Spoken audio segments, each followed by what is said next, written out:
Hello friends, जय हिंद जय भारत। आप सभी का स्वागत है आपके अपने YouTube channel MK science classes पर। मेरे भाइयों, हमारा जो सेशन चला हुआ है वो साइंस का सेशन चला हुआ है। और जो क्वेश्चंस रहेंगे MCQs क्वेश्चंस रहेंगे और क्वेश्चंस भी रहेंगे आपके फिजिक्स के। ठीक है दोस्तों, जो मेरा भाई चैनल से अभी नया जुड़ा है वो चैनल को लाइक करे, शेयर करे और सब्सक्राइब करे। चलते हैं भाई, टाइम वेस्ट ना करते हुए पहला क्वेश्चन देखिए। फर्स्ट क्वेश्चन क्या है? एकीकृत परिपथ में प्रयुक्त अर्धचालक चिप निम्न की बनी होती है। मतलब कि अर्धचालक क्या है, पहले ये समझिए। अर्धचालक का मतलब होता है आपका सेमी कंडक्टर। क्या होता है जी? Semi conductor. क्या होता है? जो सेमी कंडक्टर होता है इसको हम बोलते हैं अर्धचालक। अच्छा, अर्धचालक का मतलब होता है जिसमें से थोड़ी बहुत क्या होता है आपकी इलेक्ट्रिसिटी क्या हो जाती है, पास हो जाती है। ठीक है जी, तो ध्यान रखना, सेमी कंडक्टर होता है अर्धचालक। तो भाई साहब, जो आपकी अर्धचालक जो चिप बनी होती हैं एकीकृत परिपथ में, वो किसकी बनी होती है? तो ध्यान रखना, वो बनी होती है सिलिकॉन की। किसकी बनी होती है? होता है आपका सिलिकॉन। विशेष तौर पर ध्यान रखना, सिलिकॉन जो होता है इसकी बनी होती है। अच्छा, ध्यान रखनी है, अर्धचालक की मैं बात करूँ तो आपका जो आपका जिरकॉन लिखा होना है, ये आपका होता है जर्मेनियम। ठीक है जी, जर्मेनियम। जर्मेनियम भी जो होता है आपका, ये क्या होता है? सेमीकंडक्टर होता है। विशेष तौर पर ध्यान रखें, सबसे जो अच्छे सेमीकंडक्टर होते हैं ना, विशेष तौर पर दो ही होते हैं, एक तो होता है सिलिकॉन, एक होता है जर्मेनियम। ध्यान रखना, आपकी एक ऐसे हम कह सकते हैं जो आपकी मेमोरी मेमोरी कार्ड चिप जो बनाए जाते हैं ना, मेमोरी कार्ड चिप। तो मेमोरी कार्ड चिप होते हैं, ये भी किसके बने होते हैं? सिलिकॉन के। विशेष तौर पर ध्यान किसके बने होते हैं? सिलिकॉन के बने होते हैं। ठीक है मेरे भाइयों, यदि आपसे कहने लगे कि पृथ्वी पर सबसे ज्यादा पृथ्वी पर सबसे ज्यादा कौन सा सेमी कंडक्टर पाया जाएगा? कौन सा सेमी कंडक्टर होगा? तो भाई साहब वो ध्यान रखना, वो भी क्या होता है आपका? क्या होता है? सिलिकॉन ही होता है। ठीक है जी मेरे भाइयों, कौन सा होता है? सिलिकॉन ही सेमीकंडक्टर होता है। विशेष तौर पर ध्यान रखें, ये कार्बन है। ये कार्बन आपका क्या होता है? ये आपका एक आपका क्या है? एलिमेंट है। और ये एलिमेंट जो होता है इसके दो अपर रूप होते हैं। अपर रूप तो हम बोलते हैं एलोट्रॉप। क्या बोला जाता है? एलोट्रॉप। इसके दो एलोट्रॉप्स होते हैं। एक का नाम क्या है? जो विशेष तौर पर मैं बात करूंगा, होने के लिए तीन भी हो सकते हैं, परंतु एक का नाम होता है हीरा और एक का नाम होता है ग्रेफाइट। ठीक है जी मेरे भाइयों, तो आपसे पूछने लगे कार्बन के दो अपूर्व कौन से होते हैं? हीरा और ग्रेफाइट। इसका मतलब कार्बन क्या हो गया? एलिमेंट है, प्लस में क्या हो गया? Non metal. क्या होगा मेरे भाइयों? Non metal. नॉन मेटल को बोलते हैं अधातु। ठीक है भाइयों, राइट डाउन करते रहिए। और भाई साहब, जो मेरा भाई चैनल से नया जुड़ा है, चैनल को सब्सक्राइब कर दे भाई। ठीक है जी, आपका ये कार्य में मोटिवेशन देता रहता है। चलिए आगे की तरफ चलते हैं। अगला क्वेश्चन देखिए, क्वेश्चन नंबर 152। क्वेश्चन नंबर 152 देखिए, प्रत्यावर्ती धारा को दृष्ट धारा में परिवर्तित करने वाली युक्ति को क्या कहते हैं? इसका मतलब प्रत्यावर्ती जो धारा होती है दृष्ट धारा में परिवर्तित करने वाली युक्ति को क्या कहा जाता है? तो भाई साहब वो क्या होगा? आपका रेक्टिफायर होगा, ट्रांसफार्मर होगा, या फिर आपका क्या होगा? ट्रांसमीटर होगा। तो ध्यान रखना भाई साहब, जो दृष्ट धारा में कन्वर्ट करेगा वो क्या होता है? रेक्टिफायर। क्या होता है? रेक्टिफायर होता है। क्या होता है मेरे भाइयों? रेक्टिफायर होता है। अगला क्वेश्चन देखिए, अगला क्वेश्चन है 153। इसका मतलब स्थायी चुंबक जो होते हैं वो बनाई जाती है। इसका मतलब परमानेंट जो आपकी क्या होते हैं? मैग्नेट होती है। क्या होती हैं? Permanent magnet. ठीक है जी, परमानेंट जो मैग्नेट होता है वो किस चीज के बनाए जाते हैं? ठीक है जी, परमानेंट मैग्नेट जो होते हैं ये किसके बने होते हैं? तो ध्यान रखना, ये आपके किसके बने होते हैं भाई साहब? ये बने होते हैं आपके इस्पात के। ठीक है जी, और ध्यान रखना इसमें आपका निकल भी हो सकता है। ठीक है जी, निकल भी होता है, ध्यान रखना। तो स्थायी चुंबक, विशेष तौर पर ध्यान रखें, तो स्थायी चुंबक जो होते हैं वो किसके बनाए जाते हैं? आपके किसके? इस्पात के। यदि यहीं पर आपसे कहने लगे अस्थायी चुंबक, अस्थायी चुंबक सीधा सीधा वो हो गया। अस्थायी जो होगा वो टेम्परेरी, जो हम कह सकते हैं, वो किसके बनाए जाते हैं? नरम लोहे। तो ध्यान रखना, इसका आंसर जो होगा वो कौन सा होगा? इस्पात। तो स्थायी चुंबक किसके बनाए जाते हैं? इस्पात। ठीक है जी, ध्यान रखें इस तरह से। अगला क्वेश्चन देखिए, चुंबकीय क्षेत्र का मात्रक क्या होता है? तो चुंबकीय क्षेत्र का यहाँ तो कुछ है नहीं। ठीक है जी, ना डोमेन है, ना गॉस है, ना हेनरी है। तो इसका आंसर सीधा क्या होगा? वेबर। क्या होगा मेरे भाइयों? वेबर होगा। चुंबकीय क्षेत्र का जो मात्रक होता है, ठीक है, वो क्या होता है? वो आपका क्या होता है? आपका वेबर होता है मेरे भाइयों। चलिए अगला क्वेश्चन देखिए, शुष्क सेल में जो ऊर्जा संग्रहित रहती है, मतलब कि जो आपका ड्राई सेल होता है, कौन सा होता है, ये इसको हम बोलेंगे ड्राई सेल। क्या बोलते हैं भाई? ड्राई सेल जो होता है, इस ड्राई सेल जो होगा, इस ड्राई सेल में कौन सी ऊर्जा संग्रहित रहती है? तो ध्यान रखना, इसमें क्या होता है भाई साहब, इसमें होता है आपका केमिकल एनर्जी। कौन सी होती है? Chemical energy. अच्छा ध्यान रखना, आपको पता होगा जो शुष्क सेल होते हैं ये आपके कैसे होते हैं? ये होते हैं प्राइमरी। कैसे होते हैं? Primary cell. कैसे होते हैं? प्राइमरी, प्राथमिक सेल होते हैं। शुष्क सेल को प्राइमरी सेल कहा जाता है। जैसे बैटरी के अंदर जो सेल लगता है ना, बैटरी के अंदर लगता है, आपने देखा होगा घड़ा जो होता है, घड़ी जो होती है, उसके अंदर सेल जो लगता है वो प्राइमरी सेल होता है, शुष्क सेल होता है। और शुष्क सेल जो होता है केमिकल, रासायनिक ऊर्जा जिसके अंदर होती है, आपको पता होगा उसके अंदर जो छड़ होती है वो किसकी होती है? आपसे क्वेश्चन पूछने लगे कि सेल के अंदर जो होता है, जो आपका सेल होता है बैटरी सेल, सेल में कौन सी कौन सी कार्बन होगी? तो भाई साहब वो कार्बन का तौर जो हम कहेंगे, वो कार्बन जो होता है वो होता है ग्रेफाइट। क्या होता है? ग्रेफाइट। क्योंकि ग्रेफाइट जो होता है मेरे भाइयों, ग्रेफाइट इलेक्ट्रिसिटी का क्या है? Good conductor. क्या है मेरे भाइयों? इलेक्ट्रिसिटी का क्या होता है? Good conductor. कौन कौन होता है भाई साहब? आपका आपका जो ग्रेफाइट होता है, ये इलेक्ट्रिसिटी का क्या है? गुड कंडक्टर कहा जाता है। मतलब कि इसमें से बिजली अच्छे से गुजर सकती है ग्रेफाइट से। इस तौर पर ध्यान रखें। अगला क्वेश्चन देखिए, अगला क्वेश्चन होता है आपका, बिजली के पंखे की गति बदलने के लिए प्रयुक्त साधन क्या है? इसका मतलब आपने पता होगा पंखा धीरे धीरे चल रहा है, पंखा को तेज चलाना है, उससे और तेज चलाना है, तो आपको पता ही होगा सर जी। देखो स्विच जो होता है ये क्या करेगा? ऑन ऑफ का काम करेगा। ठीक है जी, ध्यान रखें। अच्छा, रेक्टिफायर जो होता है ये क्या करता है भाई? अल्टरनेटिंग करंट जो होता है डायरेक्ट करंट में कन्वर्ट का काम करता है, रेक्टिफायर ऐसा काम करेगा। रेगुलेटर हो गया, तो ये क्या करेगा भाई सर? रेगुलेटर जो घर में लगाए जाते हैं ना, इसका मतलब इसका आंसर क्या होगा? रेगुलेटर। रेगुलेटर क्या करेगा कि बिजली के पंखे की गति को बदलने के लिए क्या करता है? प्रयुक्त किया जाता है। बिजली का जो पंखा है उसको तेज करना है या कम करना है, तो रेगुलेटर के माध्यम से किया जाता है भाई साहब।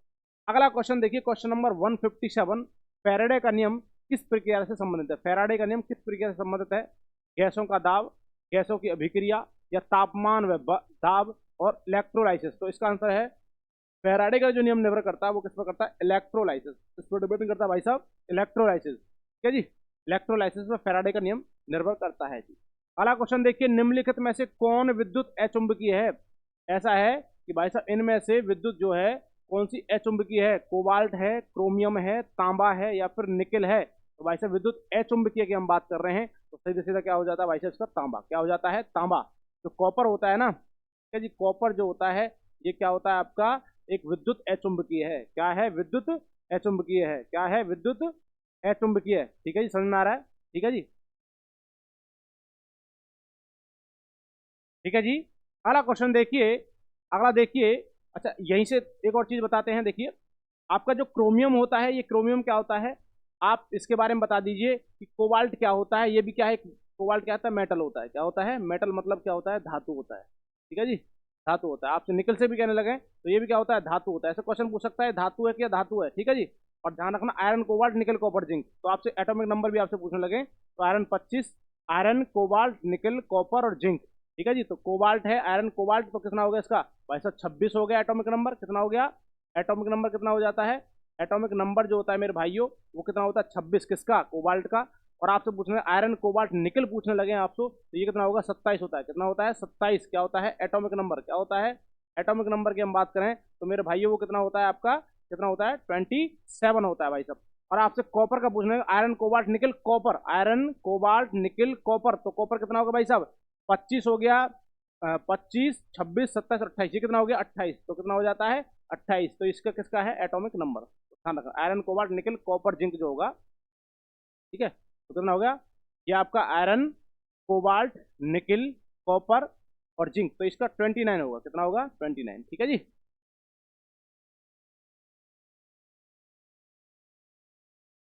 ये कितना होगा? निकल जो होगा, iron cobalt nickel copper zinc है, तो ये कितना होगा? 28 होगा। ये 28 होगा, ये 29 होगा। ये ध्यान रखें। चलिए अगला क्वेश्चन देखिए, चुंबकीय याम्योत्तर और भौगोलिक याम्योत्तर के बीच कौन जो होता है वो को क्या कहते हैं?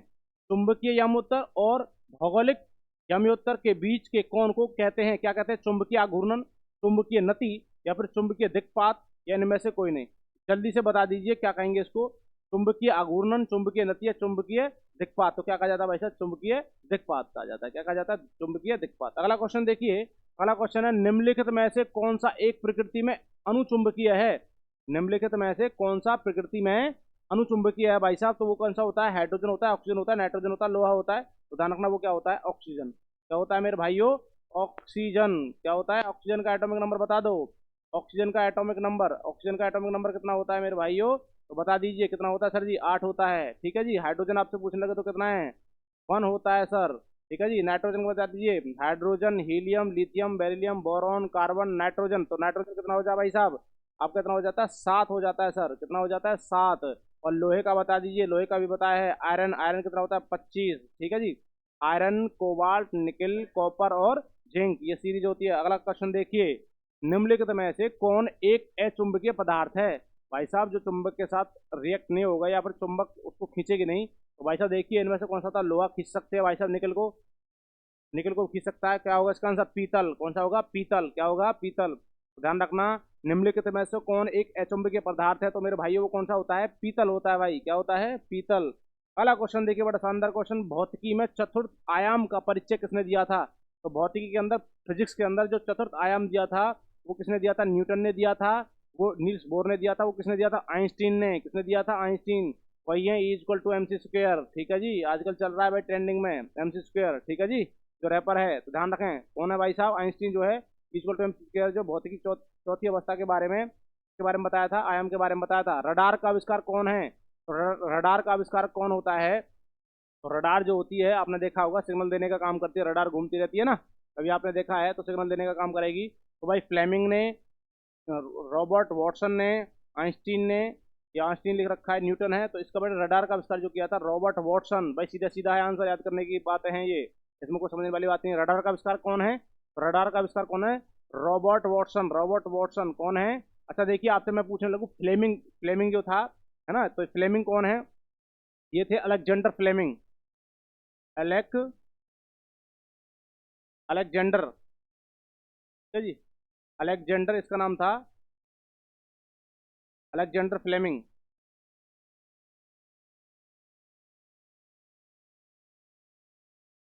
अलेक्जेंडर फ्लेमिंग, इन्हें किसकी खोज करी थी भाई साहब, अलेक्जेंडर फ्लेमिंग ने खोज करी थी पेनिसिलिन। खोज करी थी भाई साहब, अलेक्जेंडर फ्लेमिंग ने खोज करी थी पेनिसिलिन की। ठीक है जी। जो ऑस्टिन है, न्यूटन ने किसने की थी भाई साहब, law of motion, law of motion के बारे में बताया था। और प्लस में किसके बारे में बताया था, न्यूटन ने लॉ ऑफ मोशन के साथ साथ इन्होंने सर बताया था किसके बारे में, ग्रेविटी के बारे में बताया था। किसके बारे में, ग्रेविटी, गुरुत्व के बारे में बताया था, गुरुत्वाकर्षण के बल के बारे में इन्होंने बताया था। किसने भाई साहब, न्यूटन ने। न्यूटन ने कितने लॉ दिए थे भाई साहब, न्यूटन ने सर जी 3 लॉज दिए थे। कितने लॉज दिए थे, 3 लॉ, 3 लॉ दिए थे। First law, second law, third law. First law था भाई साहब आपको कौन सा, लॉ ऑफ एनर्जिया। सेकंड लॉ जो था, फोर्स बराबर मास इनटू एक्सेलरेशन। और थर्ड लॉ जो था वो था आपका एक्शन टू रिएक्शन। ध्यान रखें भाई विशेष तौर पर। और न्यूटन की पुस्तक का नाम क्या था, न्यूटन की पुस्तक का नाम यदि आपसे पूछने लगे, तो न्यूटन की पुस्तक का नाम जो था भाई साहब वो था प्रिंसिपिया। क्या नाम था, प्रिंसिपिया भाई, विशेष तौर पर ध्यान रखें। अगला क्वेश्चन देखिए भाई साहब, बिल्कुल समझ में आ रहा होगा। भाई यदि आपको वीडियो अच्छी लग रही है तो वीडियो को लाइक करें, शेयर करें और चैनल को सब्सक्राइब कर लें भाई साहब, जल्दी से फटाफट से। अगला क्वेश्चन देखिए, पॉजिट्रॉन की खोज किसने की भाई साहब। पॉजिट्रॉन जो होता है, पॉजिट्रॉन, देखिए भाई साहब, पॉजिट्रॉन, पॉजिट्रॉन। तो पॉजिट्रॉन जो होता है, it is the anti particle, anti particles of electron, anti particles of, anti particles of electron. किसका, तो भाई साहब इलेक्ट्रॉन का ये एंटी पार्टिकल है। कौन, पॉजिट्रॉन। इस पॉजिट्रॉन के जो खोज करता है भाई साहब वो थे एडरसन। क्या नाम था, एडरसन। क्या नाम था, एडरसन। ये रहा, कौन सा है आंसर, ये रहा, एडरसन है भाई साहब। कौन है मेरे दोस्तों, एडरसन जो है वो एंटी पार्टिकल्स, जो आपका कौन है, पॉजिट्रॉन। ध्यान रखना उसके क्या है भाई साहब, ये आपके क्या कहे जाते हैं, खोजकर्ता कहे जाते हैं। देखिए आपको कहने लगूँ, चैडविक किसके खोज करता है, चैडविक। ठीक है जी। तो ये है भाई साहब आपके न्यूट्रॉन के, किसके खोज करता है भाई, न्यूट्रॉन। न्यूट्रॉन के खोज करता है आपको कौन, चैडविक। और भाई साहब न्यूटन किसके, अभी मैंने बताया भाई साहब, ग्रेविटी हो गया। क्या हो गया, ग्रेविटी हो गया। ठीक है जी, इसके बारे में बताता है। अच्छा गैलीलियो का नाम भी किस पर काम करता है, ये आपका काम करता है आपका जो लॉज थे ना, लॉज ऑफ मोशन, यहाँ भी बताया गया था। क्योंकि क्या कहा गया है कि न्यूटन के प्रथम नियम को ही गैलीलियो का नियम भी कहा जाता है। क्या किया जाता है? न्यूटन के प्रथम नियम को गैलीलियो का ही नियम कहा जाता है, जिसको हम बोलते हैं लॉ ऑफ इनर्शिया, जिसको हिंदी में बोलते हैं जड़त्व का नियम कहते हैं मेरे भाइयों। अगला क्वेश्चन देखिए 165। चुंबकीय सुई किस तरफ संकेत करती है? भाई साहब चुंबकीय सुई जो होती है ये काम करती है नॉर्थ एंड साउथ। इसमें नॉर्थ एंड साउथ, इसको हम बोल देंगे उत्तरी दिशा। ठीक है जी, उत्तरी दिशा में भी काम करेगी और किस में काम करेगी?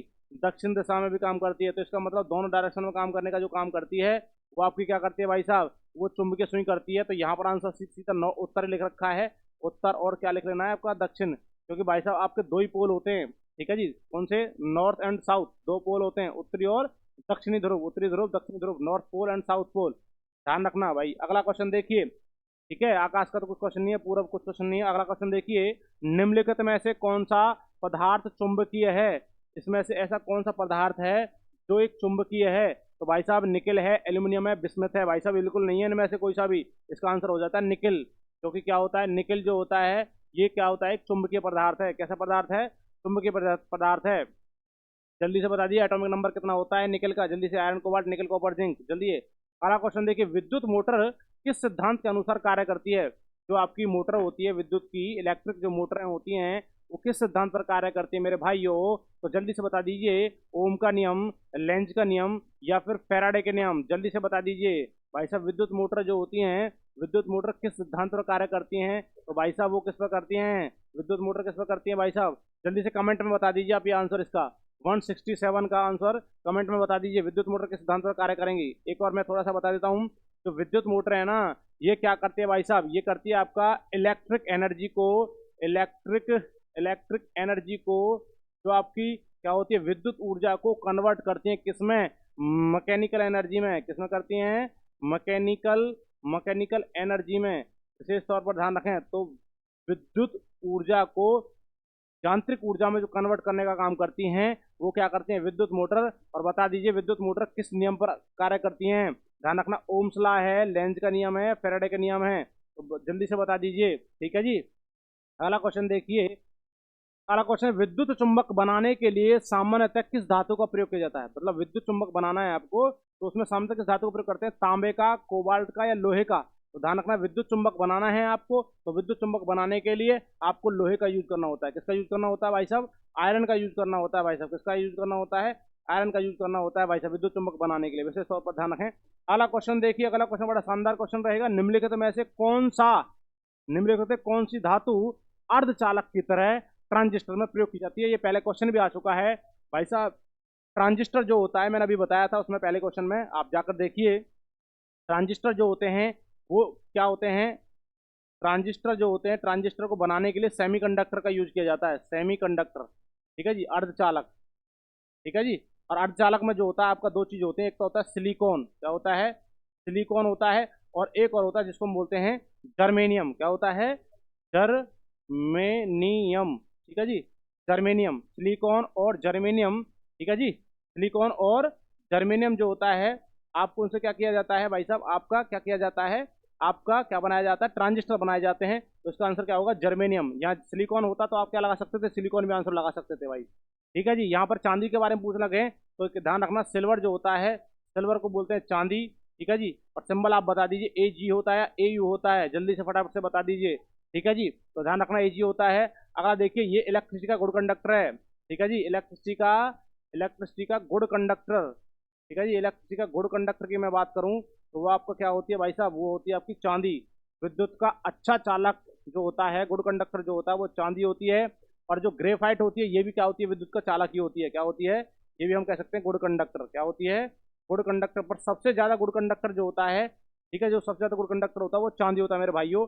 ग्रेफाइट भी जो होता है इसमें भी विद्युत क्या हो सकती है? चल सकती है। अगला क्वेश्चन देखिए, बड़ा शानदार क्वेश्चन रहेगा। अगला क्वेश्चन देखिए, नाभिकीय रिएक्टर में भारी जल, जो आपका भारी जल होता है, भारी जल को बोलते हैं D2O। ठीक है, ड्यूटेरियम ऑक्साइड। क्या होता है? ड्यूटेरियम ऑक्साइड जो होता है, भारी जल का प्रयोग किस रूप में किया जाता है? तो शीतलक के रूप में, नियंत्रक के रूप में, मंदक के रूप में, या फिर परिरक्षक के रूप में? तो ये भाई साहब ये मॉडरेटर के रूप में होता है। किसमें होता है? मॉडरेटर। ठीक है जी, मॉडरेटर के रूप में जो होता है, मंदक के रूप में प्रयोग किया जाता है। किसका भाई साहब? आपका भारी जल का नाभिकीय रिएक्टर जो होते हैं, न्यूक्लियर जो रिएक्टर होते हैं, उसमें G2 का प्रयोग एक मंदक के रूप में, मॉडरेटर के रूप में प्रयोग किया जाता है।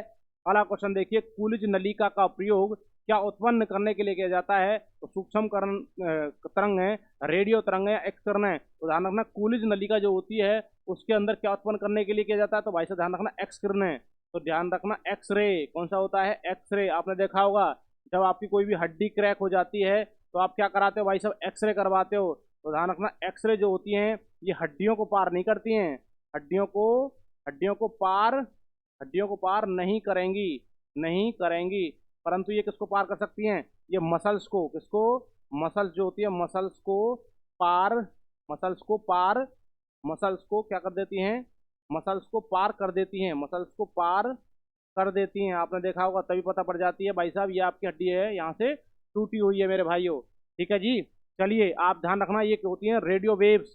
ध्यान रखना ये जो रेडियो वेव्स होती हैं सबसे कम भेदन क्षमता, सबसे कम भेदन क्षमता, सबसे कम भेदन क्षमता जो होती है, ठीक है, सबसे लोएस्ट पेनिट्रेटिंग पावर जो होती है, सबसे कम लोएस्ट पेनिट्रेटिंग पावर किसी में पार करने की जो क्षमता होती है वो आपकी रेडियो वेव्स होती है। और भाई साहब माइक्रोवेव्स जो होती है, माइक्रोवेव्स के ओवन भी आते हैं, ठीक है, माइक्रो ओवन जो आपने देखा होगा। चलिए, और ध्यान रखना रेडियो वेव्स जो होता है इसकी फ्रीक्वेंसी जो होती है वो सबसे कम होगी, परंतु इसका जो वेवलेंथ होता है सभी वेव्स में क्या होता है? सबसे बड़ा ज़्यादा होता है, या फिर वेवलेंथ जो होता है वो किसका होता है? सबसे ज़्यादा वेवलेंथ सबसे ज़्यादा रेडियो वेव्स का होता है, रेडियो तरंगों का होता है। अगला क्वेश्चन देखिए, ट्रांजिस्टर के संविचरण में किस वस्तु का प्रयोग किया जाता है? ट्रांजिस्टर के संविचरण में तो वही ट्रांजिस्टर आ रहा है, तो ध्यान रखना ट्रांजिस्टर बना रहे हैं तो भाई साहब किसका प्रयोग किया जाएगा? सिलिकॉन का। किसका? सिलिकॉन का मेरे भाइयों। किसका यूज किया जाता है?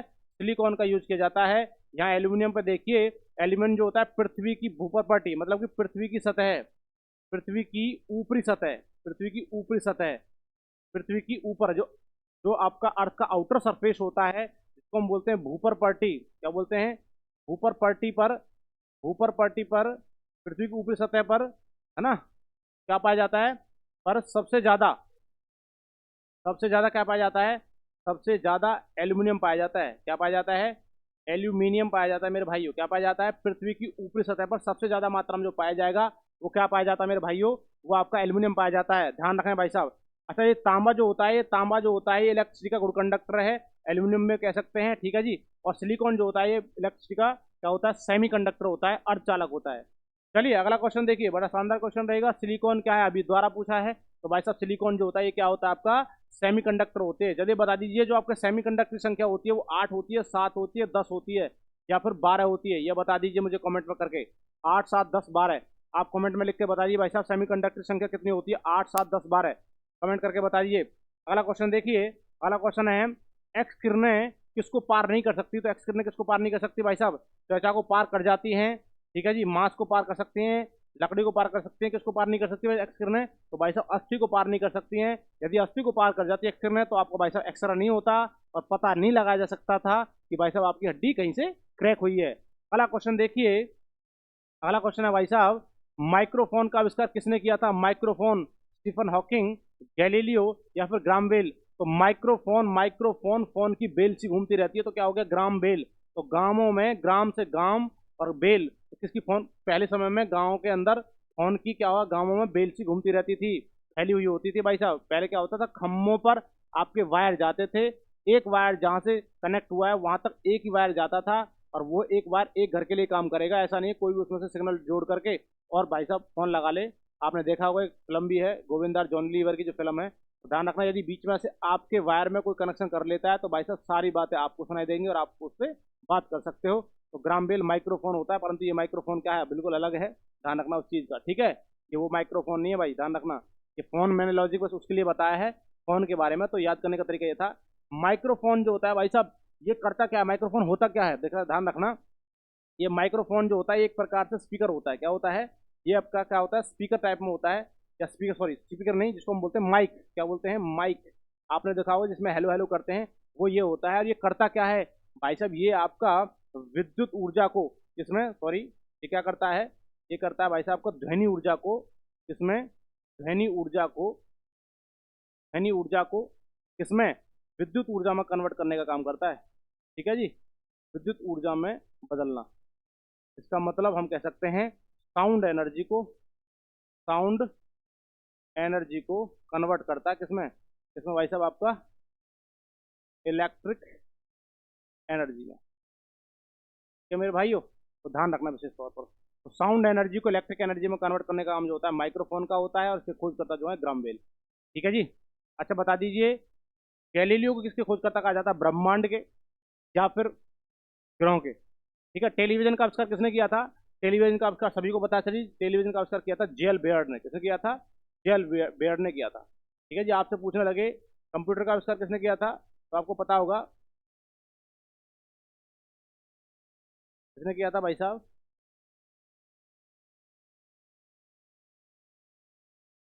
कंप्यूटर का आविष्कार जो किया था वो किसने किया था, जल्दी से बता दीजिए किसने किया था, चार्ल्स बेबेज ने किया था या फिर जेल बेयर्ड ने किया था। जल्दी से बता दीजिए कंप्यूटर का आविष्कार किसने किया था। आप बता दीजिए, fountain pen, fountain pen, fountain pen का आविष्कार किसने किया था। ठीक है जी। उसके बाद बताइए, आप बता दीजिए मुझे, रबर का आविष्कार किसने किया था, रबर का। आप बता दीजिए भाई साहब, जैसे कि मैं पूछने लगूँ आपका, अ, जो आपका होती है ना बंदूक, बंदूक का आविष्कार किसने किया था, जल्दी से बता दीजिए। ठीक है। फाउंटेन पेन का आविष्कार किसने किया था, फाउंटेन पेन का आविष्कार किया था वाटरमैन। किसने किया था, बहुत सारे हैं भाई। रबर का आविष्कार किया था जॉन डनलप, रबर का टायर है ये, रबर टायर। ठीक है जी, रबर टायर, जॉन डनलप। ठीक है जी, जॉन डनलप ने किया था। ठीक है जी, जॉन जॉन डनलप। ठीक है,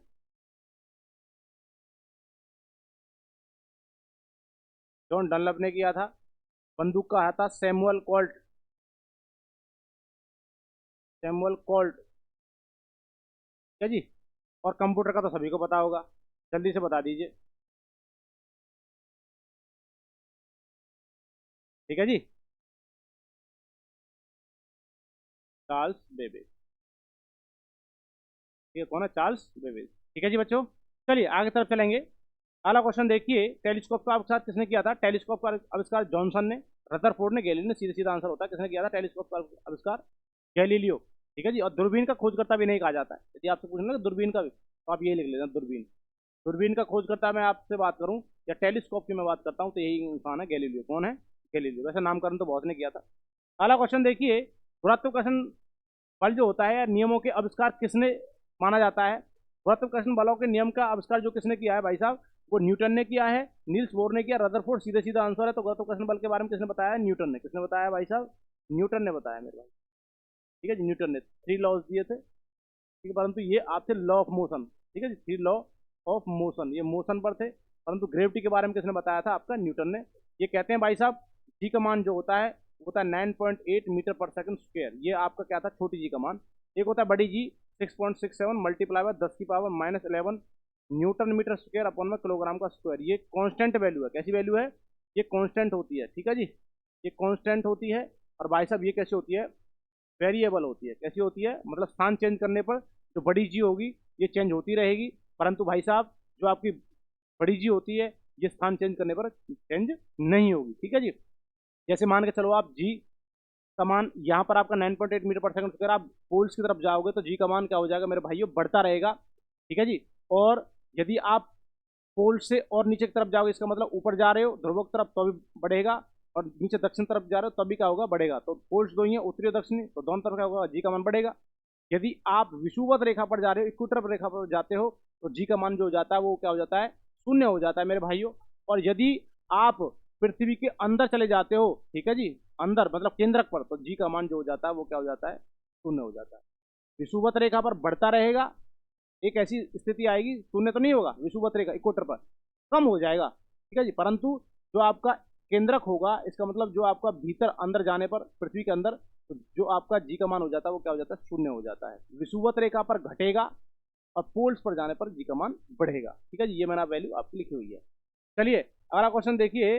अगला क्वेश्चन है भाई साहब, एक जूल में कितने कैलोरी होते हैं। तो एक जूल जो बराबर होता है, ये बराबर होता है 0.2 3 पॉइंट कुछ करके होता है। इसका मतलब हम कह सकते हैं एक जूल जो बराबर होता है, ये आपका होता है, एक जूल बराबर होता है 0.24। ठीक है, कितना होता है, 0.24। कितना होता है, 0. 24, 1 जूल बराबर होता है। अगला क्वेश्चन देखिए 180, वह उपकरण कौन सा है जिससे समुद्र की गहराई को मापने के लिए ध्वनि तरंग का प्रयोग किया जाता है? तो भाई साहब वो कौन सा होता है?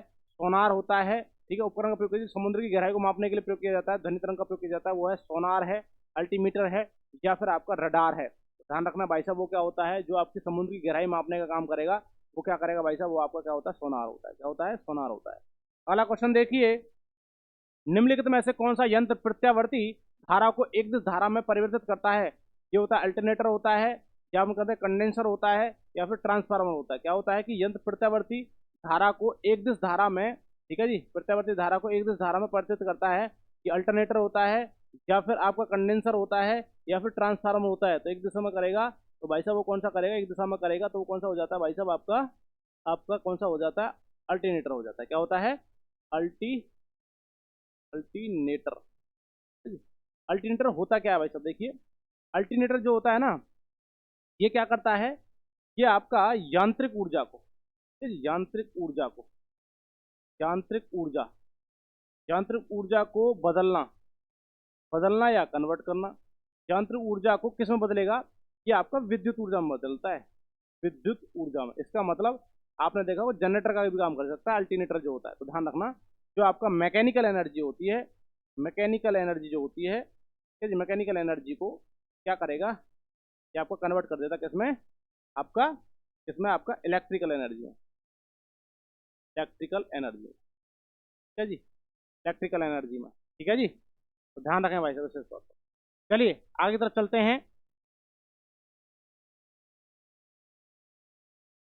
चलिए अगला क्वेश्चन देखिए, साइक्लोट्रॉन किसको त्वरित करने के लिए प्रयोग किया जाता है? तो साइक्लोट्रॉन जो प्रयोग किया जाता है वो किसको त्वरित करने के लिए किया जाता है? आयन, प्रोटॉन, या फिर ये सभी। इसका मतलब क्या होता है? एटम के में, किसमें भाई साहब? एटम जो होता है उसके लिए किया जाता है। और ध्यान रखना, एटम के खोजकर्ता कौन है? एटम के खोजकर्ता है जॉन डाल्टन। कौन है भाई साहब? जॉन डाल्टन है। यदि एटम के न्यूक्लियस की मैं बात करूं तो उसके खोजकर्ता आप बता दीजिए। एटम के न्यूक्लियस या फिर हम केंद्रक की हम बात करें तो एटम के न्यूक्लियस के खोजकर्ता जो हैं वो है आपके रदरफोर्ड। कौन है भाई साहब? रदरफोर्ड, विशेष तौर पर ध्यान रखें। और जो एटम होता है, atom is the smallest unit of, atom is a smallest unit of of किसी भी ऑब्जेक्ट, है ना, यूनिट ऑफ ऑब्जेक्ट मैटर। ठीक है जी, तो ध्यान रखना, जो एटम होता है, परमाणु जो होता है, स्मॉलेस्ट यूनिट होती है किसी भी मैटर की। किसी पदार्थ से छोटी इकाई जो होती है वो क्या होता है? आपका क्या होता है? परमाणु होता है। ध्यान रखें। अगला क्वेश्चन देखिए, और एटम भी जो मिलकर बना होता है ना, वो दो तीन चीजों से मिलकर बना होता है, प्रोटॉन, इलेक्ट्रॉन और न्यूट्रॉन। ध्यान रखें, प्रोटॉन, इलेक्ट्रॉन और न्यूट्रॉन से मिलकर जो बना होता है आपका क्या बना होता है? आपका एटम बना होता है। अगला क्वेश्चन देखिए, अगला क्वेश्चन है भाई साहब, निम्नलिखित युग्मों में से किस भौतिक राशियों के समान विमीय सूत्र नहीं है? भाई साहब किसके विमा सूत्र समान नहीं होते हैं? ऐसी कौन सी आपकी फिजिकल क्वांटिटीज हैं जिनके डायमेंशन फॉर्मूले जो हैं वो सेम नहीं है? तो देखिए भाई साहब, वो बल है, दाब है, भार है, बल है, आवेग है, संवेग है, कार्य है, ऊर्जा है। देखिए भाई साहब, आप एक बार देखिए, फोर्स जो होता है, फोर्स बराबर होता है मास इंटू एक्सेलरेशन। फोर्स बराबर मास इंटू एक्सेलरेशन होता है, तो हम बोलेंगे द्रव्यमान गुना त्वरण। और भाई इसका होता है दाब का, दाब को बोलेंगे प्रेशर। ठीक है जी, प्रेशर जो होता है, प्रेशर का जो होगा P इक्वल टू होता है F अपॉन में A। तो F को क्या बोलेंगे? फोर्स मतलब बल, फोर्स अपॉन में एरिया। ठीक है जी, एरिया जो होता है क्षेत्रफल। तो भाई साहब आप इनको विमा सूत्र निकाल सकते हैं, ये चीज़ें आपको पता होना चाहिए। देखिए आपको पता है, जब आपका मास होता है, आपको डायमेंशन विमा सूत्र जो होता है MLT से डोट किया जाता है। M का मतलब मास होता है, L का मतलब लेंथ होता है, T का मतलब टाइम होता है। ध्यान रखना, मास के लिए M तो M हो गया, परंतु आपको क्या लिखना चाहिए? एक्सेलरेशन लिखना, एक्सेलरेशन का फॉर्मूला आना चाहिए आपको। एक्सेलरेशन का फॉर्मूला होता है चेंज ऑफ वेलोसिटी अपॉन में चेंज ऑफ टाइम, है ना, और वेलोसिटी का फॉर्मूला डिस्प्लेसमेंट अपॉन में टाइम। विशेष तौर पर ध्यान रखें। तो और इसका होता है फोर्स अपॉन में एरिया, फोर्स होता है, इसको हम न्यूटन भी बोल सकते हैं। और भाई साहब न्यूटन पर मीटर स्क्वायर, क्योंकि एरिया का फॉर्मूला होता है लंबाई गुना चौड़ाई, लेंथ टू ब्रेथ। तो ये हो सकता है आपका न्यूटन पर मीटर स्क्वायर, ये होता है। ठीक है जी, आप इसको डायमेंशन फॉर्मूला निकाल लीजिए। ठीक है, तो ध्यान रखें, जो इसका आंसर होगा वो कौन सा होगा? इसके दोनों का डिफरेंट होता है विमा सूत्र। तो क्या होगा भाई साहब? विमा सूत्र नहीं है। ठीक है, तो समान नहीं है भाई साहब। कौन सा है? तो बल और दाब, फोर्स और कौन सा? फोर्स और प्रेशर जो होता है। इस तौर पर ध्यान रखें। इन सभी के फॉर्मूला आपसे मैं कह सकता हूँ। बाल हो गया, आग हो गया, संवेग, संवेग को बोलते हैं बेटा मोमेंटम, क्या बोलते हैं, मूव मोमेंटम। और मोमेंटम को क्या बोलते हैं, P इक्वल टू mv होता है, mass into velocity, mass into velocity होता है। और आपसे आवेग पूछने लगे, आवेग जो होता है इसको हम बोलते हैं इम्पल्स, क्या बोलते हैं, इम्पल्स होता है। और इम्पल्स का जो होता है भाई साहब, इम्पल्स जो होता है, इम्पल्स जो होगा वो क्या होगा बेटा, ये होता है, इम्पल्स होता है फोर्स, मतलब कि बल गुना समय, ठीक है जी, फोर्स गुना समय, इसको हम बोलेंगे फोर्स गुना टाइम, ठीक है जी। डायमेंशन फॉर्मूला आना चाहिए आपको, ध्यान रखें। चलिए अगला क्वेश्चन देखिए। अगला क्वेश्चन है भाई साहब, एक नदी में चलता हुआ जहाज समुद्र में आता है, तब जहाज का स्तर क्या होगा भाई साहब, जल्दी से बताइए। एक नदी में चलता हुआ जहाज, भाई साहब नदी में जो होता है, नदी की जो डेंसिटी होती है वो कैसी होती है भाई साहब, कम होती है। और समुद्र में जाने के बाद समुद्र में आपकी क्या होती है, इम्प्योरिटीज घुली होती है, नमक भी वगैरह होता है, बहुत सारी चीज़ें होती हैं, तो वह डेंसिटी ज़्यादा हो जाती है। अब कोई भी डेंसिटी जहाँ कम है, हमारा डेंसिटी ज़्यादा है, और कोई भी ऑब्जेक्ट को उसमें डाला जाएगा तो वो क्या होगा, अपने स्तर से क्या हो जाएगा भाई साहब, जहाज का स्तर क्या हो जाएगा, थोड़ा ऊपर हो जाएगा। तो क्या हो जाएगा भाई साहब, आपका थोड़ा ऊपर हो जाता है, ध्यान रखना। क्योंकि भाई साहब आप मान के चलिए, एक तो आप इसमें भाई साहब आप किसी पानी के अंदर कुछ सिक्का डाल रहे हो, और एक आप किसके शहद के अंदर सिक्का डाल रहे हो, तो ध्यान रखना किस में ज़्यादा सिक्का पहले जाएगा, तो आपको पता होगा जिसकी डेंसिटी ज़्यादा होगी उसमें। चलिए अगला क्वेश्चन देखिए। एक बीकर में पानी पर बर्फ तैर रही है, जब बर्फ पूर्णतः पिघल जाएगी तो बीकर में पानी का तल क्या होगा। तो ध्यान रखना भाई साहब, आपके मान के चलो सर्दियों का गर्मियों का जब समय आता है, तो आप बीकर के अंदर क्या बना रहे हो भाई, आप मीठा पानी बना रहे हो। तो भाई साहब आपने सारा कुछ डाल दिया है, अब उसमें क्या डालना है भाई साहब, बर्फ। तो बर्फ आप डालोगे तो जितना उसने बर्फ गिरने के बाद जितना उसने स्पेस लिया, उतना ही क्या रहेगा, स्तर बराबर पिघल भी जाएगी ना, जितना उसने डालने के बाद जितना वॉल्यूम ले लिया, ठीक है। उसके बाद ऐसा नहीं होगा कि बर्फ पिघलेगी और पानी बाहर निकल के आएगा, ऐसा कभी नहीं होगा, क्योंकि जितना उसने स्थान दे रखा है उसी में क्या होता है, जितना पानी होगा वो सारा समा जाता है। तो ध्यान रखना, पहले बढ़ेगा बाद में घटेगा, घटेगा उतना ही रहेगा। तो ध्यान रखना, बीकर में पानी में बर्फ तैर रही है और वो पूर्ण तो पिघल जाएगी, तो भैया उतना ही रहेगा। कभी ऐसा नहीं होता कि भाई साहब आपका जो है बर्फ पिघलने पर पानी बाहर निकलने लगा, ऐसा नहीं होगा भाई साहब, ठीक है जी। जितना उसने वॉल्यूम घेर लिया उतना रहेगा। अगला क्वेश्चन देखिए, जब किसी बोतल में पानी भरा जाता है और उसे जमने दिया जाता है तो बोतल टूट जाती है। हाँ जी टूट जाती है, क्योंकि भाई साहब पानी जब जमता है तो क्या होता है, उसका एरिया फैलता है। पानी जब जमेगा तो बस उसका आकार जो होगा वो बढ़ेगा, और आकार जब बढ़ेगा तो भाई साहब ऑटोमेटिक सी बात है, बोतल टूट जाएगी। तो क्या होगा भाई साहब, बोतल के बाहर का तापक्रम अंदर से ज़्यादा होगा, नहीं ऐसा कुछ नहीं है। पानी जमने पर फैलता है, सही बात है, पानी गर्म होने पर फैलता है, नहीं जी। और बोतल हिमांक पर सिकुड़ती है, ऐसा कुछ नहीं है। तो ध्यान रखना, पानी जमने पर क्या होता है, फैलता, पानी जैसे ही फैला, बर्फ आपकी जैसे फैलेगी। आपने देखा होगा जब पानी रखते हो आप, तो आसानी से रख देते हो तो पानी हिलता डुलता है। आपने कल सुबह देखा होगा, जब आप उस जो आपका बर्तन होगा या बीकर होगा, जब उससे आप बर्फ निकालते हो तो भाई साहब निकलती नहीं है, कितना चोट मार लो, तो उसको आप पानी में डालते हो तो भाई साहब उसका जो एरिया है वो क्या होगा, थोड़ा सा कम होगा, और फटाक से क्या होती है, बर्फ बाहर निकल जाती है, क्योंकि बर्फ जमने पर उसका एरिया जो होगा क्या होगा, बढ़ता है। अगला क्वेश्चन देखिए, पहाड़ी पर चढ़ता एक व्यक्ति आगे की ओर झुकता है, भाई साहब बैलेंस बनाने का काम करता है, ध्यान रखना। और ये आपका ऐसे झुके करेगा तो फोर्स लगाने का काम करेगा। तो ये क्या करेगा भाई साहब, शक्ति संरक्षण हेतु करेगा, तेज चल सके नहीं, तो ये क्या होगा, स्थायित्व बढ़ाने के लिए क्या करना है, अपना बैलेंसिंग बनाने के लिए क्या करता है भाई साहब, ये आपका क्या करता है, व्यक्ति आगे तरफ झुकता है। अगला क्वेश्चन देखिए, यदि हम भूमध्य रेखा से ध्रुवों की ओर जाते हैं तो जी का मान, ठीक है भाई साहब, भूमध्य रेखा को आप जहाँ हो, एक होता है इक्वेटर, क्या होता है, इक्वेटर, इक्वेटर को बोलेंगे विषुवत रेखा, ठीक है जी, विषुवत रेखा, विषुवत रेखा, ठीक है, एक विषुवत रेखा होता है। तो भूमध्य रेखा से जब यदि आप अर्थ है यहाँ पर हो और यहाँ से ऊपर की तरफ जा रहे हो या नीचे की तरफ यहाँ जा रहे हो, ये नॉर्थ पोल है और ये साउथ पोल है, तो भाई साहब जी का मान क्या होगा भाई साहब, बढ़ जाएगा। तो क्या होगा, बढ़ता है, सीधे सीधा आंसर क्या होगा, बढ़ जाता है, ध्यान रखना। तो जी का मान मैंने बताया था पिछले क्वेश्चन में, जी का मान क्या हो जाएगा, बढ़ जाएगा। तो आप नॉर्थ की तरफ जाओ, साउथ की तरफ। अगला क्वेश्चन देखिए, बल गुणनफल है, बल बराबर होता है फोर्स बराबर, पिछले क्वेश्चन में बताया है, फोर्स बराबर होता है मास इंटू एक्सेलरेशन, क्या होता है, एक्सेलरेशन होता है, ठीक है जी, मास इंटू एक्सेलरेशन होता है, तो हम बोलेंगे द्रव्यमान हिंदी में। और भाई साहब इसको क्या बोलेंगे, त्वरण, क्या बोलेंगे, त्वरण। तो देख लीजिए द्रव्यमान और त्वरण क्या होगा, द्रव्यमान और त्वरण कहाँ भाई साहब, द्रव्यमान और त्वरण, तो इसका आंसर क्या हो गया, इसका आंसर ये हो गया भाई साहब, बल का गुणनफल होता है। अगला क्वेश्चन देखिए, शून्य में स्वतंत्र रूप से गिरने वाली वस्तु है, तो शून्य में स्वतंत्र रूप से गिरने वाली वस्तु का समान वेग होता है, समान बल होता है, समान गति होती है, समान, भाई साहब शून्य में यदि जहां पर आपका वैक्यूम बना हुआ है स्वतंत्र रूप से गिर रहा है, तो कोई वस्तु, तो उसका त्वरण जो होगा क्या होगा, समान रहेगा, उसका मतलब जो एक्सेलरेशन रहेगा, एक्सेलरेशन जो रहेगा वो कैसा रहेगा भाई साहब, समान रहेगा, इसका मतलब इक्वल रहेगा। क्या रहेगा मेरे भाइयों, इक्वल रहेगा। अगला क्वेश्चन देखिए, अगला क्वेश्चन 191, एक लड़की झूले पर बैठी स्थिति में झूला झूल रही है और उस लड़की के खड़े हो जाने पर दोनों का आवर्तकाल, मतलब वो ऐसे जा रही है और ऐसे आ रही है, तो भाई साहब उसका आवर्तकाल क्या होगा, टाइम पीरियड जो होगा बढ़ेगा या घटेगा, क्या होगा, ठीक है। पहले वो नॉर्मल बैठी हुई थी तो फटाक से झूले झूल रही थी आराम से, और उसके बाद मान के चलिए वो लड़की खड़ी हो जाती है झूले पर, आपने देखा कभी झूला भी झूला होगा, तो क्या होगा भाई साहब उसके आवर्तकाल में, तो कम हो जाएगा, अपरिवर्तित रहेगा, अधिक हो जाएगा, सीधी सी बात है, क्या हो जाएगा भाई साहब, वो कम हो जाता है उसका आवर्तकाल।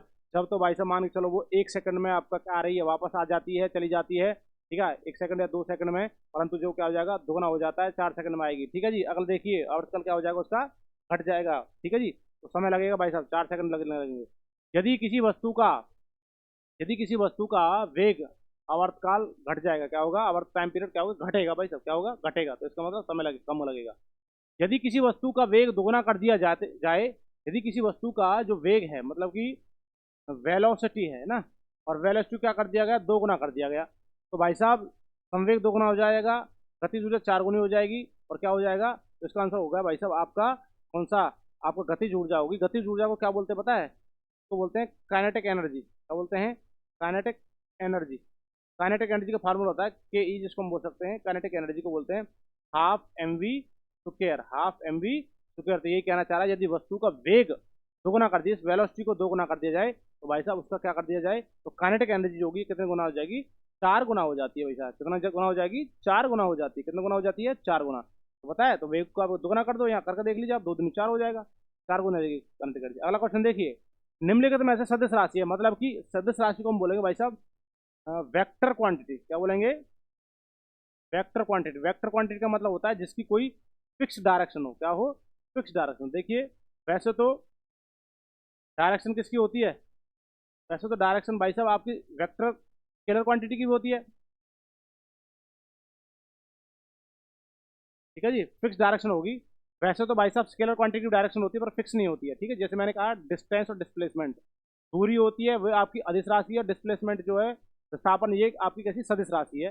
तो वेक्टर है भाई साहब, वेक्टर पे ऐसे लगा हुआ है, तो इसका मतलब कोई ना कोई क्या है, डायरेक्शन है, तो इसका मतलब सदिश राशि वो राशि होती है जिसकी कोई एक फिक्स डायरेक्शन होती है। तो इसमें आता है बेटा, आप ध्यान रखें, वेग बल वेग विस्थापन बल वेग विस्थापन, त्वरण संवेग, आवेग, विद्युत चुंबकीय क्षेत्र, कोणीय संवेग, कोणीय आवेग, ये सभी जो होती हैं ये कैसी राशियां होती है भाई साहब, आपकी सदिश राशियां होती है। तो देख लीजिए भाई साहब इसमें क्या हो गया, वेग, क्या हो गया, वेग, तो कैसी होती है, ये कैसी राशि होती है भाई साहब, ये आपकी कैसी राशि है भाई साहब, स्केलर क्वांटिटी है, सदिश राशि है। अगला क्वेश्चन देखिए, लंबाई आपकी कैसी है भाई साहब, अदिश राशि है, ठीक है जी। आपको मैं कहने लगूँ, समय जो ये भी अदिश है, और भाई साहब ये भी आपकी कैसी होती है, अदिश राशि है, ध्यान रखना, ये कैसी क्वांटिटी है, स्केलर क्वांटिटी है, कैसी है, स्केलर स्केलर क्वांटिटी है, ध्यान रखना भाई साहब, कैसी है, स्केलर क्वांटिटी। अगला क्वेश्चन देखिए, क्वेश्चन नंबर 94, न्यूटन की गति का प्रथम नियम क्या कहलाता है। तो ध्यान रखना, न्यूटन की का जो प्रथम नियम था वो था लॉ ऑफ इनर्शिया,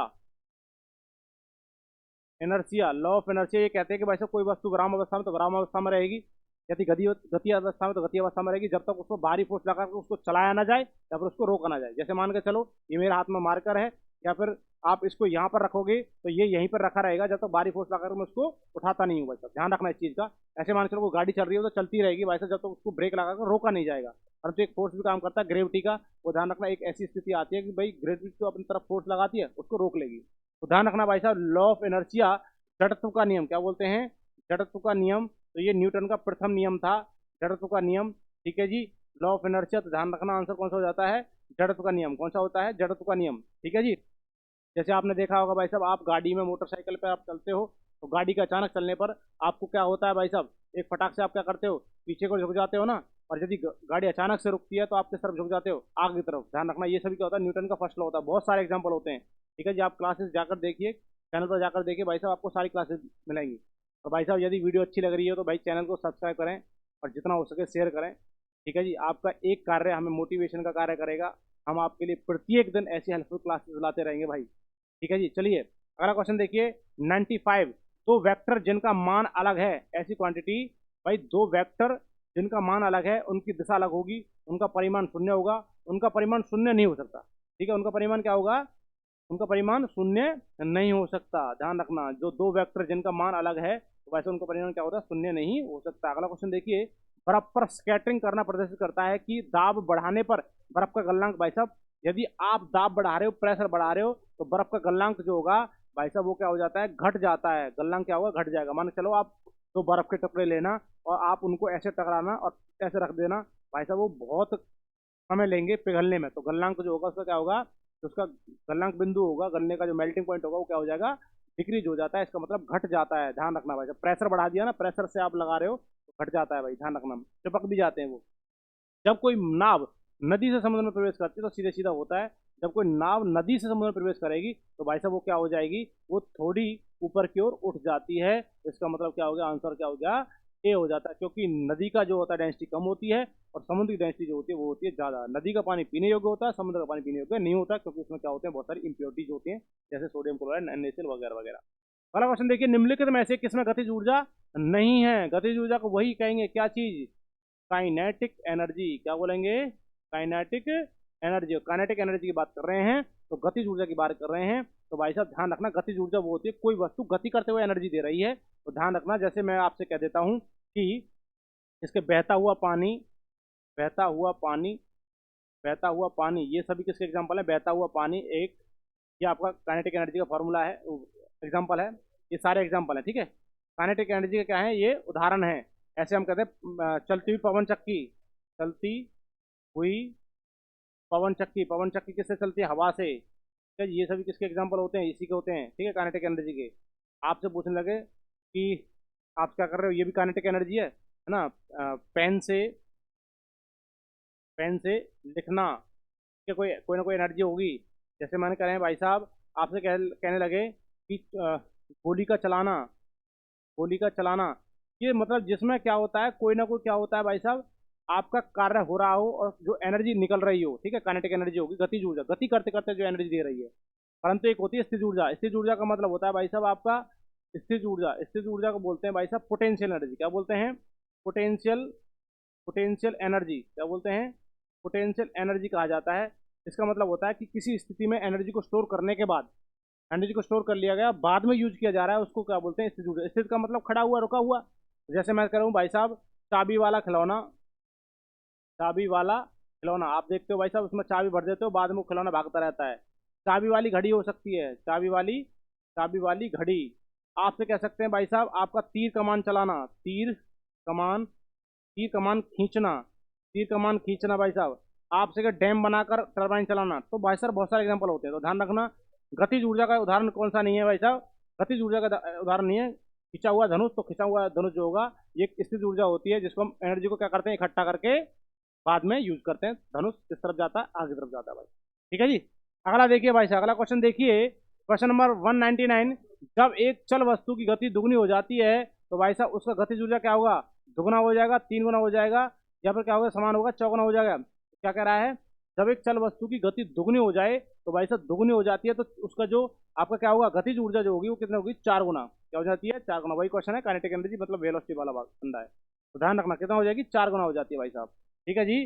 अगला देखिए, जब दूध को बुलाया जाता है तो उसमें से मक्खन अलग हो जाता है, इसका उदाहरण क्या होता है। तो भाई साहब इसका आंसर होता है, देखिए दो बल होते हैं, एक होता है अभिकेंद्रीय, अभिकेंद्रीय बल। कौन सा होता है, अभिकेंद्रीय बल होता है, और एक होता है अपकेंद्रीय, अपकेंद्रीय बल, ठीक है जी। अभिकेंद्रीय, अपकेंद्रीय। अभिकेंद्रीय का मतलब होता है कोई वस्तु एक सर्कल पर घूमती है और उसका फोर्स जो लगे सेंटर की ओर। और अपकेंद्रीय का मतलब होता है कोई वस्तु सेंटर, सर्कल पर घूमे, परंतु उसका जो बल लगे वो किस तरफ है, किस तरफ लगे, इसका तो सेंटर की ओर, इसका सेंटर से परे लगता है, ठीक है जी। किस तरफ लगे, अभिकेंद्रीय का सेंटर की ओर लग रहा है और इसका किस तरफ लग रहा है, सेंटर से बाहर की तरफ लग रहा है, तो अपकेंद्रीय बल होता है। इसका मतलब, इसके बहुत सारे एग्जाम्पल होते हैं। दूध का, दूध चलाने वाली, चलाने वाली मशीन है ना, जिसको हम रई देहाती में कहते हैं, रई जो होती है। वॉशिंग मशीन, कौन सा, वॉशिंग मशीन जो होती है, वॉशिंग मशीन भी जो मेरे भाई होती है वो भी किस पर काम करती है, वॉशिंग मशीन भी किस पर काम करेगी, ये भी अपकेंद्रीय बल पर काम करेगी। और बहुत सारे एग्जांपल है, जैसे कि मिक्सी का चलना, मिक्सी का, ये मिक्सी भी क्या होती है, मिक्सी भी इस पर काम करेगी, ठीक है जी। मिक्सी भी किस पर काम करती है, इस पर काम करेगी। जैसे आटे पीसने वाली मशीन जो होती है इस पर काम करती है। इसका मतलब उसका जो फोर्स लग रहा है केंद्र से किस तरफ लग रहा है, बाहर की तरफ लगता है मेरे भाइयों। ध्यान रखते इसका आंसर क्या होगा, केंद्रापसारी लिख रखा है, इसका केंद्र से परे क्या लगता है, तो केंद्र से परे लिखा था अभी केंद्रबल। इंग्लिश में इसको क्या बोलते हैं, इसको बोलते हैं सेंट्री सेंट्रीपिटल फोर्स, क्या जी, सेंट्रीपिटल फोर्स बोलेंगे। और इसको बोलेंगे वैसे, इसको बोलेंगे सेंट्रीफ्यूगल सेंट्रीफ्यूगल फोर्स, ध्यान रखना, सेंट्रीफ्यूगल फोर्स बोला जाता है। ठीक है जी बच्चों, तो ध्यान रखना भाई साहब। तो यहाँ तक आपके क्वेश्चन कंप्लीट होते हैं। लगभग मैंने आपको 50 नहीं, कम से कम लगभग 200-300 क्वेश्चन करवाए हैं। प्रत्येक आपके जो भी मैंने ऑप्शन दिया हुआ है सारे एक्सप्लेन करे हैं। ठीक है जी भाई साहब।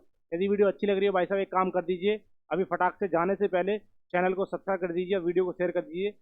जय हिंद, जय भारत, धन्यवाद।